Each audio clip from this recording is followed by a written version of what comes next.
जय श्री श्याम भक्तों। आज शनिवार के दिन हम शनि भगवान की कथा सुनेंगे और शनिवार के व्रत की विधि भी जानेंगे। इससे पहले हम भगवान का कुछ नाम ले लेते हैं। बोलिए शनिदेव भगवान की जय। श्री कृष्ण गोविंद हरे मुरारी, हे नाथ नारायण वासुदेवा। श्री कृष्ण गोविंद हरे मुरारी, हे नाथ नारायण वासुदेवा। इस दिन शनि की पूजा होती है। काला तिल, काले वस्त्र, तेल, उड़द शनि को बहुत प्रिय होते हैं, इसलिए इनके द्वारा शनि की पूजा करनी चाहिए। शनि की दशा को दूर करने के लिए यह व्रत भी किया जाता है। शनि का स्तोत्र का पाठ भी विशेष लाभदायक सिद्ध होता है। वैसे आप व्रत कर सके तो अच्छी बात है, नहीं कर सके तो कथा कहानी कह लेने से भी जो है शनि देव जी का प्रकोप कम हो जाता है। शनिवार की व्रत कथा अब हम सुनेंगे। एक समय सूर्य, चंद्रमा, मंगल, बुध, बृहस्पति, शुक्र, शनि, राहु और केतु इन ग्रहों में आपस में झगड़ा हो गया कि हम सब में बड़ा कौन है। सब अपने आप को बड़ा कहते थे। जब आपस में कोई निर्णय न हो सका तो सबके सब आपस में झगड़ते हुए इंद्र के पास गए और कहने लगे कि आप देवताओं के राजा हैं, इसलिए आप हमारा न्याय करके बतलाइए कि हम 9 ग्रहों में सबसे बड़ा कौन है। राजा इंद्र उनका प्रश्न सुनकर घबरा गए और कहने लगे, मुझ में यह सामर्थ्य नहीं है कि मैं किसी को बड़ा या छोटा बताऊं। मैं अपने मुख से कुछ नहीं कह सकता हूं। हाँ, एक उपाय हो सकता है। इस समय पृथ्वी पर राजा विक्रमादित्य दूसरों के दुखों का निवारण करने वाले हैं, इसलिए तुम सब मिलकर उन्हीं के पास जाओ, वही तुम्हारे दुखों का निवारण करेंगे। यह सुनकर सभी ग्रह देवता चलकर भूलोक में राजा विक्रमादित्य की सभा में जाकर उपस्थित हुए और अपना प्रश्न राजा के सामने रखा। राजा उनकी बात सुनकर बड़ी चिंता में पड़ गए कि मैं अपने मुख से किसको बड़ा और किसको छोटा बताऊं। जिसको छोटा बताऊंगा वही क्रोध करेगा, परंतु उनका झगड़ा निपटाने के लिए उन्होंने एक उपाय सोचा कि सोना, चांदी, कांसा, पीतल, सीसा, रांगा, जस्ता, अभ्रक और लोहा 9 धातुओं के 9 आसन बनवाए। सब आसनों को क्रम से, जैसे सोना सबसे पहले और लोहा सबसे बाद में बिछाए। इसके बाद राजा ने सब ग्रहों से कहा कि आप सब अपने अपने आसनों पर बैठिए। जिसका आसन सबसे आगे है वह सबसे बड़े हैं और जिसका आसन सबसे पीछे है वह सबसे छोटा है, जानिए। क्योंकि लोहा सबसे पीछे था और वह शनिदेव का आसन था, इसलिए शनिदेव ने समझ लिया कि राजा ने मुझको छोटा बना दिया है।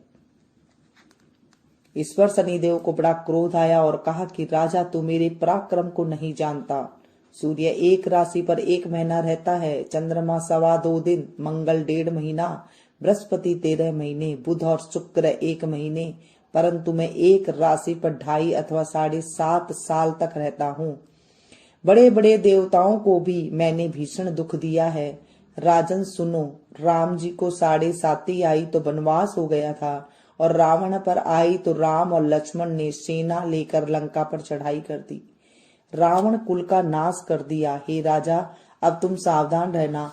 राजा कहने लगा, जो कुछ भाग्य में होगा देखा जाएगा।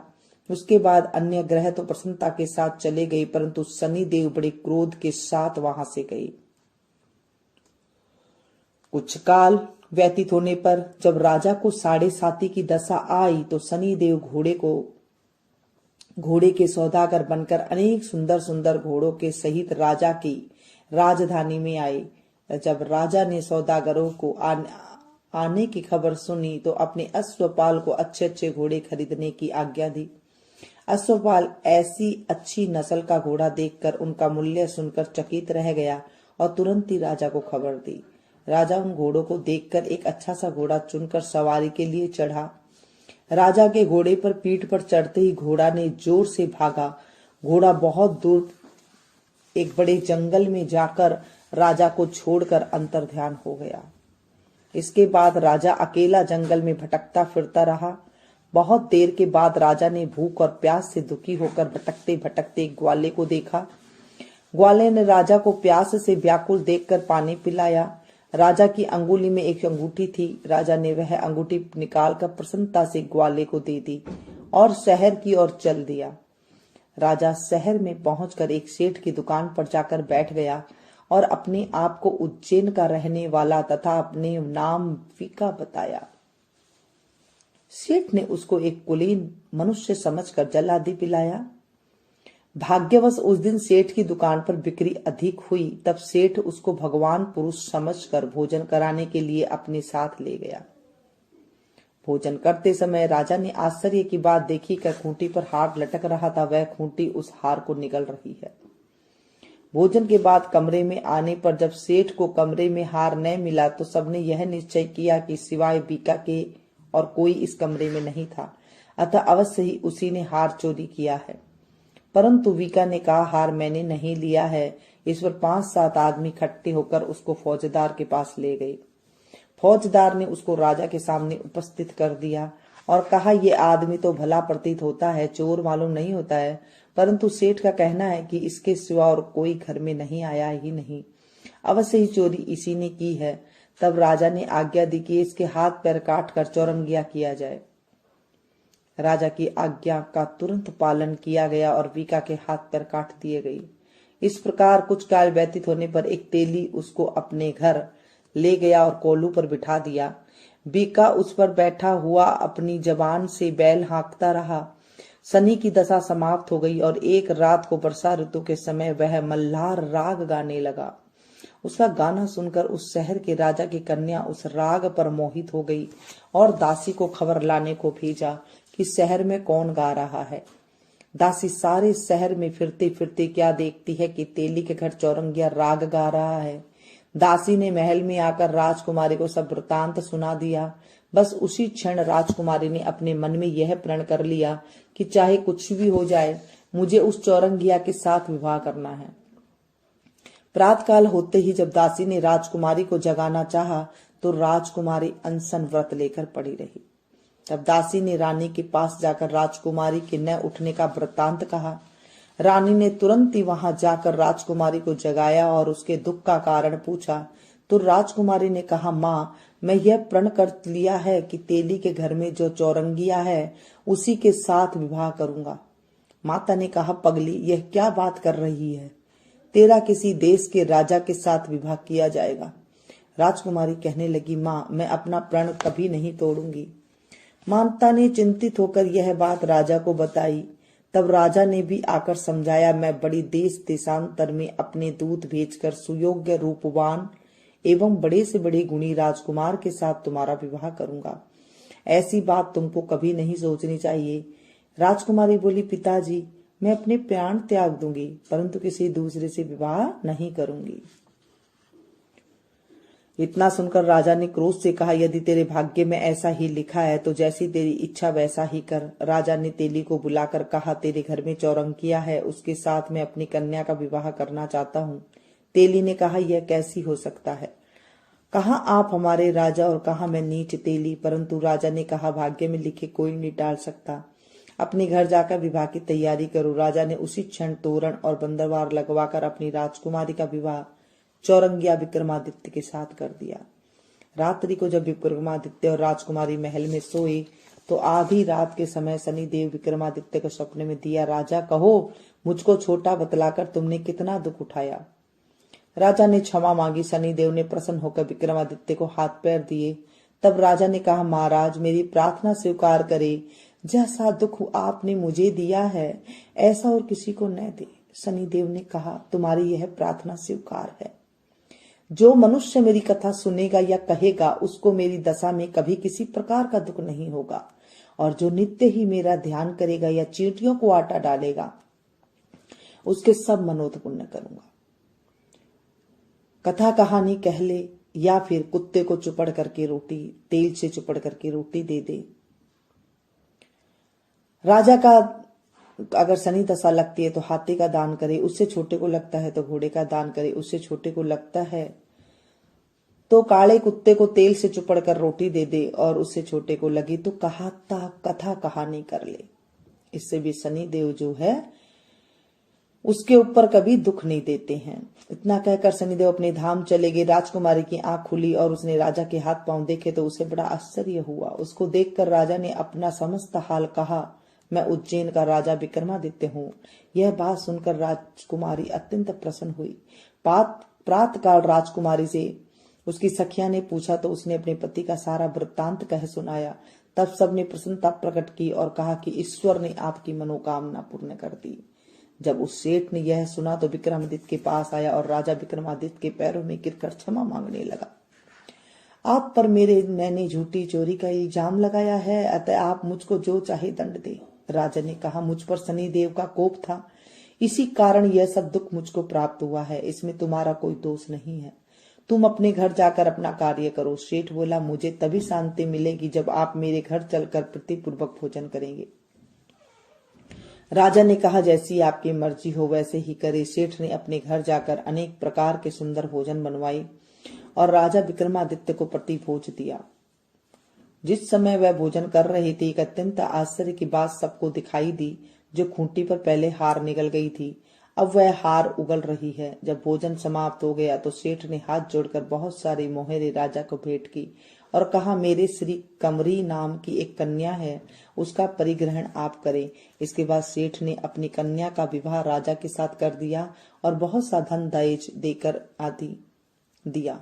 इस प्रकार कुछ दिन वहां निवास करने के बाद विक्रमादित्य ने शहर के राजा से कहा, अब मेरी इच्छा उज्जैन जाने की है। फिर कुछ दिन बाद विदा लेकर राजकुमारी मनभावनी, शेठ की कन्या श्री कंवरी तथा अनेक दास दासियां रथ और पालकियों से इस विक्रमादित्य उज्जैन की तरफ चले। जब शहर के निकट पहुंचे और पूर्ववासियों ने राजा के आने का संवाद सुना तो समस्त उज्जैन की प्रजा अगवानी के लिए आई। तब बड़ी प्रसन्नता से राजा अपने महल में पधारे। सारे शहर में बहुत बड़ा महोत्सव मनाया गया और रात्रि को दीपमाला की गई। दूसरे दिन राजा ने शहर में यह घोषणा करवाई, शनि देवता सब ग्रहों में सर्वोपरि है।